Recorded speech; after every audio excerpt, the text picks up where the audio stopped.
Hello friends, দেখতে পাচ্ছেন থালা সাজাতে চলে এসেছি। এদিকে ছেলে পড়তে চলে গেল, ওকে দুটো বাদাম মানে দু রকম বাদাম তার সঙ্গে দুটো খেজুর খাইয়ে পাঠিয়ে দিয়েছি।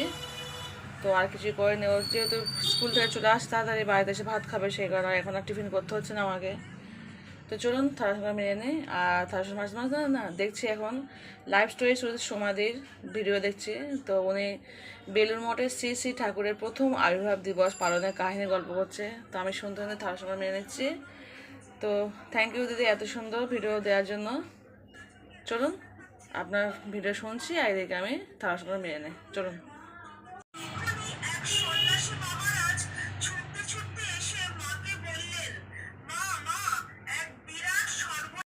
তো দেখতে পাচ্ছেন বন্ধুরা, থালা সব কমপ্লিট হয়ে গেছে। এদিকে গ্যাসটা করে মুছে নিয়েছি। তো চলুন ভাতটা বসিয়ে দিই। তো দেখতে পাচ্ছেন বন্ধুরা, ভাতটা বসিয়ে দিয়েছি।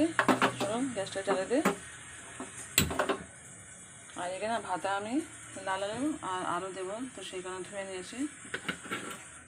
দিয়ে দিচ্ছি দুটো ছোটো ছোটো লাল আলু দিয়েছি আর একটা আলু দিয়েছি।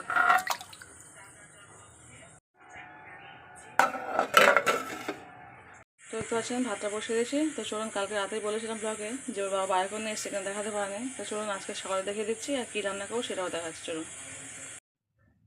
হ্যালো ফ্রেন্ডস, দেখতে পাচ্ছেন বাবা কালকে রাতে বাইরে করে নিয়ে এসেছিলো। আলু নিয়ে এসছে 5 কিলো, আর এদিকে নিয়ে এসছে কাঁচা লঙ্কা, এদিকে নিয়ে এসছে টমেটো, আর এদিকে নিয়ে এসছে আমার স্পেশাল জিনিস করলা লাল আলু, আর তার সঙ্গে নিয়ে এসছে সরষের তেল। তো আমরা মশলা তেলটা ইউজ করি, অনেকবারই দেখিয়েছি সরষের তেল মানে মশলা তেল। আর এটা হচ্ছে আজকে রান্না করব। তো ওর বাবাই বলে গেছে করলা দিয়ে লাল আলু দিয়ে ওই মাছের তেল আছে, আগের দিনকে মাছ কিনেছিলাম, তো সেই মাছের তেলটা রেখে দিয়েছি, মাছের তেল দিয়ে চচ্চড়ি করবো। তো চলুন এবার রান্না শুরু করে দিই। তো দেখতে পাচ্ছি এইগুলো হচ্ছে কালকে রাতেও বাবা বাইরে করে নিয়ে এসেছে। আগের দিনের ব্লগে আমি বলেছি রাতে বাইরে করে নিয়ে এসে ডিম নিয়ে এসেছে। ডিম আর কি দেখাবো, সেই কারণে ডিমটা দেখানো, ডিমটা গুছিয়ে রেখে দিয়েছি। তো চলুন এবার রান্না শুরু করে দিই। তো এখন আমি যে ভিডিওটা দেখছি সেটাই বলে দিচ্ছি।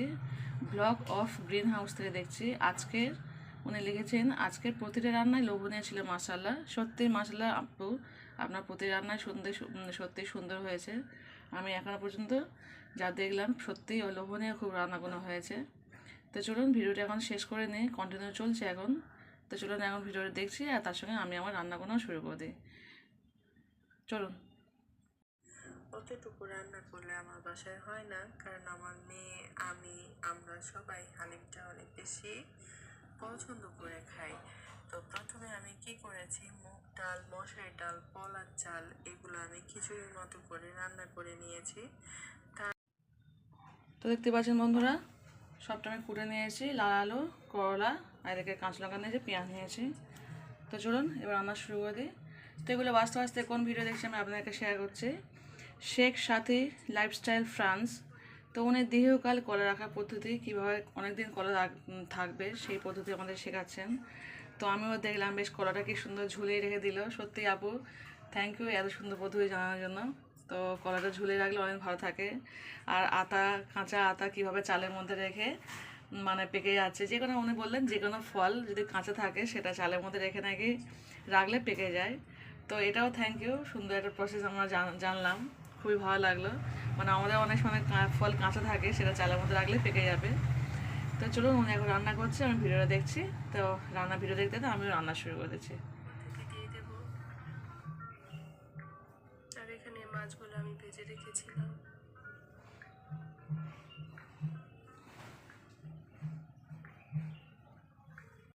তো দেখতে পাচ্ছেন এদিকে আমার ভাতটা হয়ে গেছে, আমি গ্যাসটাকে অফ করে দিয়েছি।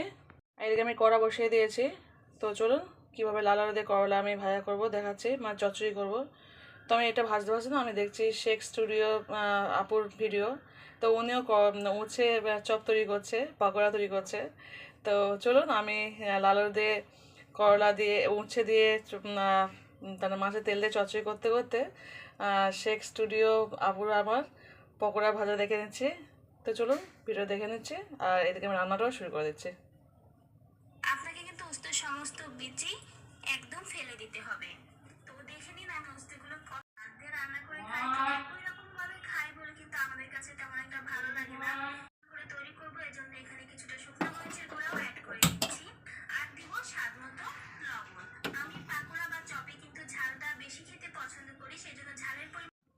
তো দেখতেই পাচ্ছেন বন্ধুরা, গ্যাসে আমি কড়া বসিয়ে অল্প তেল দিয়ে দিয়েছি, সর্ষের তেল। তো তো চলুন এবার দিয়ে দিচ্ছি পেঁয়াজ।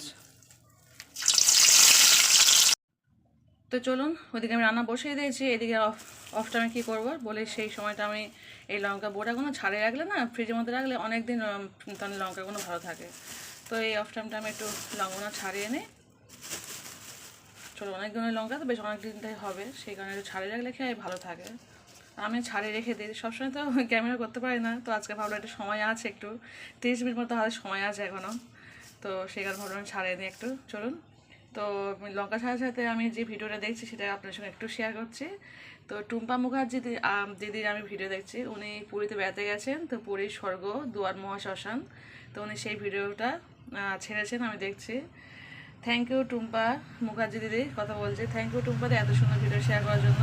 তো আপনার মাধ্যমে আমরাও স্বর্গদুয়ার মহাশয়টা ঘুরে নিচ্ছি। তো চলুন উনি কীভাবে কোন গাড়ি বেড়াতে গেছে, গাড়িতে সবটাই উনি ভিডিও শেয়ার করছেন, তো খুবই ভালো লাগছে। তো চলুন ওই ভিডিও দেখতে দেখতে আমি লঙ্কাগুলো ছাড়িয়ে নিই। সেই কারণে রেখে আমরা সবাই একটু ভেতরে অনেকক্ষণ ধরেই ঘুরেছিলাম। আর এই যে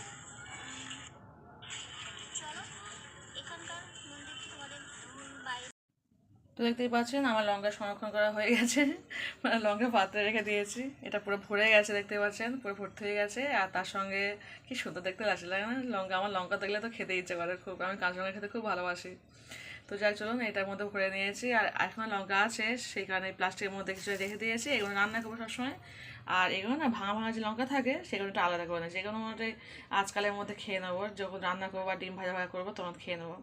আর এটা ভালো করে প্লাস্টিক কন্টেনারটা ভালো করে চাপা দিয়ে রেখে দেবো, এই প্লাস্টিকটা না ভালো করে বেঁধে রাখবো, এগুলো রিসেন্টলি খেয়ে নেবো। আর সব শেষে বের করবো এইটা, যেহেতু এটা পুরো কন্টেনার ভর্তি হয়ে গেছে। তো চলুন, আর এগুলো তো খোলাগুলো রেখে দিয়েছি দেখতে পাচ্ছেন, এগুলো ফেলে দেবো, আজকে নয়, আজকে যেহেতু ময়লা গাড়োলা চলে গেছে তো বেঁধে রাখবো, কালকে ফেলে দেবো। তো চলুন এগুলো ফেলে ভালো করে বেঁধে নিয়ে ফ্রিজের মধ্যে ঢুকিয়ে দিই। চলুন, আর এটা এগুলো করতে করতে আমি কোন ভিডিও দেখছি আপনার সঙ্গে একটু শেয়ার করে দিই। তো আমি দেখছি এমডি মিরাজ মাদার ব্লগ থেকে, তো উনি পেঁয়াজ সংরক্ষণ রাখছেন, পেঁয়াজকে কীভাবে সংরক্ষণ করে রাখবেন সেই ভিডিওটাই করছেন আজকে, আর তার সঙ্গে তো রান্নাবান্না আছেই। তো চলুন, থ্যাংক ইউ আপু মিরাজ মাদার ব্লগ আপুকে বলছি, খুব সুন্দর ভিডিও আপনি আপলোড করেছেন। তো পেঁয়াজকে কীভাবে সংরক্ষণ করা যায় এই ভিডিওটা আপলোড করেছেন আপনি, তো খুব সুন্দরভাবে ভিডিওটা করেছেন, থ্যাংক ইউ দিদি। ভিডিও আমি এখনও দেখছি। তো চলুন আপনার ভিডিও দেখতে দেখতে আমি এগুলোকে তুলে দিই ফ্রিজের মধ্যে। হ্যালো ফ্রেন্ডস, দেখতেই পাচ্ছেন আমি ফিরে আসছি পুরো 3 মিনিট পরে। তো দেখতে পাচ্ছেন কতটা লোভনীয় হয়েছে, কতটা সুন্দর দেখতে লাগছে। তো চলুন দেখতে পাচ্ছেন একদম নরম সফট হয়ে গেছে, এই যে 2-3 মিনিট আমি চাপা দিয়ে গেছিলাম না, যার জন্য একদম সফট হয়ে গেছে। দেখতে পাচ্ছেন তখন হয়েছিল ভালোভাবে সিদ্ধ, কিন্তু সফট মতো হয়নি, আগেরটা দেখলে বুঝতে পারবেন। আর এখন দেখুন পুরো সফট হয়ে গেছে। এবার আমি একটু গ্যাসটা একটু জোরে দিয়ে নিয়ে নেবো, বেশিক্ষণ নয়, ওই 1 থেকে 2 মিনিট একটু জোরে দিয়ে নিয়ে দিতে হবে, পুরোপুরি ভাজা আমার কমপ্লিট। হ্যালো ফ্রেন্ডস, দেখতে পাচ্ছেন চলে এসেছি ভাত খেতে। তো এদিকে ওর বাবা ভাত খাচ্ছে, যে ভাজাটা করেছিলাম করলা দিয়ে আর লাল আলু দিয়ে চচ্চড়ি। তো কেমন হয়েছে বলো ওটা? ঠিক আছে, ভালো হয়েছে। তো আমি ওটা খাচ্ছি না, আমার কালকে রাতে 1 ঘন্টা ভাত ছিল, সেটা নিয়ে খিচুড়ি তৈরি করে নিয়েছি, তো আমি ঘি দিয়ে খাবো। তো চলো অল্প করে ঘি নিয়ে নিচ্ছি, আমার ঘি দিয়ে খিচুড়ি খেতে খুব ভালো লাগে। তো অল্প করে ঘি নিয়ে নিলাম, নিয়ে এবার আমি খিচুড়িটা খেয়ে নেবো, আর স্কুল থেকে এসে তারপরে খাবো। ওর বাবা যেটা খাচ্ছে লাল আলু দিয়ে করলা চচ্চড়ি মাছের তেল দিয়ে। তো চলুন এবার এটাকে ভালো করে মাখিয়ে না, গরম গরম খিচুড়ি, আমি 1 মুঠো ভাত থাকলে আমি এরকম করে খেয়ে নিই। আর আসলে ঠান্ডা ভাত তো মানে পান্তা ভাত যাকে বলা হয়, আর পান্তা তো খাই না খুব একটা, সেই কারণে আর এখন যা ওয়েদার সেই কারণে অল্প একটু 1 মুঠো ডাল ফেলে দিয়ে এরকম চচ্চড়ি করে খেলে না খুব ভালো লাগে, তার সঙ্গে একটা আলু কুচে দিই জাস্ট, তেমন কিছুই দিই না। এবার ঘি দিয়ে খেয়ে নেবো। তো চলুন এবার খেয়ে নিই, খেয়ে দেখছি কেমন হয়েছে। খিচুড়ির সঙ্গে ঘি পড়লে আর কেন ভালো লাগে, অসাধারণ খেতে লাগছে। তো চলুন খেতে খেতে কার ভিডিও দেখছি একবার শেয়ার করে নিই। Samira's lifestyle blog, Samira's lifestyle ব্লগের আপুর আমি ভিডিও দেখছি। তা আব্বা মা চলে গেল ওনার বাড়িতে, মনে হচ্ছে যত সময় এসেছিলো, যেহেতু আমি মিউট করে ফুল ওয়াচ করে দিচ্ছি, আমি সাধারণত মিউট করে ফুল ওয়াচ করি সাধারণত, কারণ সকাল টাইমটা এতটাই ব্যস্ত থাকি, মাঝে মধ্যে আবার হয়তো সাউন্ড আসে দিয়ে শুনি। তো যাই হোক, ওনার বাবা মা এসেছিল, চলে গেছে, সেই ভিডিওটা উনি আপলোড করেছে আর তার সঙ্গে করেছে পেট ঠান্ডা আইটেম দিয়ে ইফতার করে সেহরির জন্য রান্না করে নিলাম। তো চলুন সামিনার সাথে কথা বলছি। থ্যাংক ইউ আপু এত সুন্দর ভিডিও দেওয়ার জন্য। আপনার ভিডিও দেখতে দেখতে আমি খিচুড়িটা খেয়ে নিয়েছি। চলুন। হ্যালো ফ্রেন্ডস, দেখতে পাচ্ছেন টিফিন নিয়ে নিচ্ছি, দুটো খেজুর নিচ্ছি আর 3টে আমন্ড নিয়ে নেবো এবং টিফিনের সময় খেয়ে নেবো। আর তার সঙ্গে নিয়েছি দুটো কাজু। তো চলুন, এই হচ্ছে আজকে আমার টিফিন। তো চলুন নিয়ে নিই এটা জিনিসটা, নিয়ে বেরিয়ে যাবো। আবার দেখা হবে বিকাল 4টের পরে। টাটা। প্লিজ প্লিজ যে যেখানে আছেন লাইকটা করতে কিন্তু ভুলবেন না, প্লিজ লাইকটা দিয়ে ভিডিওটা কন্টিনিউ করুন। দেখি আমার মনে আব্বু মনের জন্য কে নিয়ে এসছে খাবার, কী খাবার নিয়ে এসছে দেখি। ও বাবা, বিস্কুট নিয়ে এসছে। আর কি নিয়ে এসছে দেখি। আরে বাবা, গুড ডে। আর কি নিয়ে এসছে দেখি। গুড ডে আমার ফেভারিট বিস্কুট। Happy happy. আর কি নিয়ে এসছে। আবার হ্যাপি হ্যাপি। তাহলে কটা বিস্কুট গোনো। 1 2 3 4 5। 4টে। ফের গোনো। বলে 1 1 2 3 4 4 4। আর 1 2 গোনো। 1 2 বলো। 1 1 2 3 4। 4। ব্যাস, ভেরি গুড। নাও খেয়ে না, কোনটা খাবে বলো। আমি এটা খাবো। Happy happy. হ্যাঁ, ঠিক আছে, খেয়ে নাও। আর বাকিগুলো সব প্লাস্টিকে রেখে দাও, পরে খাবে আবার। সকালে খাবো, সকালে। সকালে খাবে। হ্যাঁ আচ্ছা ঠিক আছে, না না ওটা কাটতে পারবে হ্যাঁ না। কেটে না, কেটে না, কেটে না মনে। নয় না, ছেড়ে দাও না। মনে কেটে দাও। মনে একা কাটতে পারে। আমি কাটতে পারি তাই। তুইও কাটতে পারিস না। আর বিস্কুট এত বড় মেয়ে কাটতে পারে না। না না দাদা, মার কাটে দাও, মার কাটে। মার কাটে না। দাঁড়াও, ও ঠিক দাঁড়াও। নাও খেয়ে নাও। ধরো ধরো ধরো, খা। নাও খেয়ে নাও। আলো 153 4 the 500 now 7 the 563 8 the 896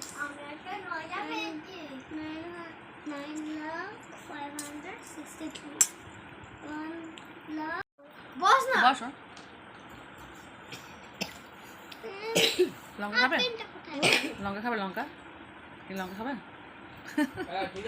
হ্যাঁ খুব সুন্দর হয়েছে। হ্যাঁ, আর কাঁচা লঙ্কাটা বেশি দিয়েছ তো, বেশ ঝাল ঝাল, খুব ভালো লাগছে। বলছি কাঁচা লঙ্কাটা একটু বেশি দিয়েছে, খুব ভালো লাগছে। হ্যাঁ, হ্যালো গাইস, এখন যেমন রাতো কেন? দু পেসা জিও দো না। ছোলা তুমি খাও, ছোলা দিচ্ছ না। না না ছোলা খেয়ে নাও, না, ছোলা খাওয়া ভালো। এটা না। আচ্ছা ঠিক আছে। স্বাস্থ্যকে উপকারী। হ্যালো ফ্রেন্ড, দেখতে পাচ্ছেন চলে এসেছি, এখন বাজে রাত 9:30। তো এই জাস্ট পরে উঠলাম, উঠে ছেলে ভাত দিতে চলে এসেছি। তো ভাবলাম ছেলে একটু শোবো, পরে ওঠে না একটু কষ্ট হয় খুব। তো কিন্তু আমার ছোটো ছেলে ওই সময়টা খিদে পেয়ে যায়, নয়তো পরে কান্নাকাটি করে, কারণ সন্ধ্যা টাইমটা না খুব একটা বেশি কিছু খাওয়াতে পারে না, ওই কেক বিস্কুট সব খেয়ে থাকে, আর যার জন্য খিদে পেয়ে যায় ও। তো সেখানে একটু ডিম ভেজে দিলে ও ভাতটা খেয়ে নেয় একটু। এবার তো রাত 12টা 1টা অবধি জেগে থাকবে। যাই হোক চলুন, তেলে গরম হয়েছে, একটা ডিম নিয়েছি, ডিমটা ফিরে দিয়ে দিই।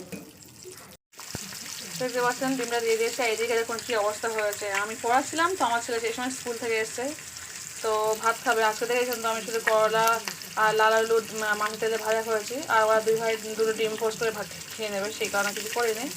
তো আমার ছেলেকে বললাম তুই বাবা একটা ডিম ভেজে দে, নিয়ে খেয়ে নেয়। তো ডিম ভাজতে এসে দেখুন কত তেল ফেলে, চারদিকে পুরো তেলে পুরো ছড়াছড়ি হয়ে আছে। ওই এত তেল ছড়া কী করবেন জানেন, তাহলে কড়াতে তেল থাকে, ইচ্ছে করে জল দিয়ে দেবে এক ফোঁটা, তেল যে ফটফট করে ফাটে, ওর খুব ভালো লাগে। কতবার বান্ধবী এরকম করবি না, ওর নাই খুব ভালো লাগে। তেলটা একদম গরম হয়ে যাবে, তাহলে এক ফোঁটা তেল দিয়ে, এক ফোঁটা জল দিয়ে দেবে, দিয়ে ওই যে তেলটা চারদিক ছিট করবে, ওর খুব পছন্দ। বাবা কি যায় না, তা সে যাই হোক, পুরো তেল দেখো না কত তেল। ওর বাবা অফিস থেকে একটু এসে কী বাবা বকছে, আমি শুনতে পাচ্ছি, আমি পড়াচ্ছি শুনতে পাচ্ছি না, এত তেল কেন।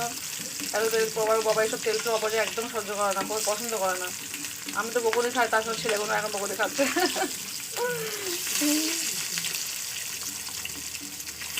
তো ডিমটা ভাজা হয়ে গেলে ছোটো বাবুকে দিয়ে দেবো, দিয়ে একটু শোবো, খুব কষ্ট হচ্ছে। তারপরে উঠে আবার খাওয়া দাওয়া কী করবো দেখি, তারপর খাওয়া দাওয়া করা খাবো তো সেই 11টার পরে। তো চলুন, ডিমটা ভাজা হয়ে গেছে, বাবুকে দিয়ে দিই, তারপরে দেখা হচ্ছে। মাছ তেল অল্প আছে, ওই যে ভাজা করেছিলাম করলা দিয়ে, আর কিছু একটা করে নেবো, ডিম যা ভাজা করে নেবো, বা যে মাছও আছে যা একটা করে নেবো, নিয়ে খেয়ে নেবো। ছোটো বাচ্চাটাকে দিয়ে দিই, ওর খাওয়া হয়ে গেলে হয়ে গেল। তো চলুন, ডিমটা ভাজা ভাজা গ্যাস অফ করে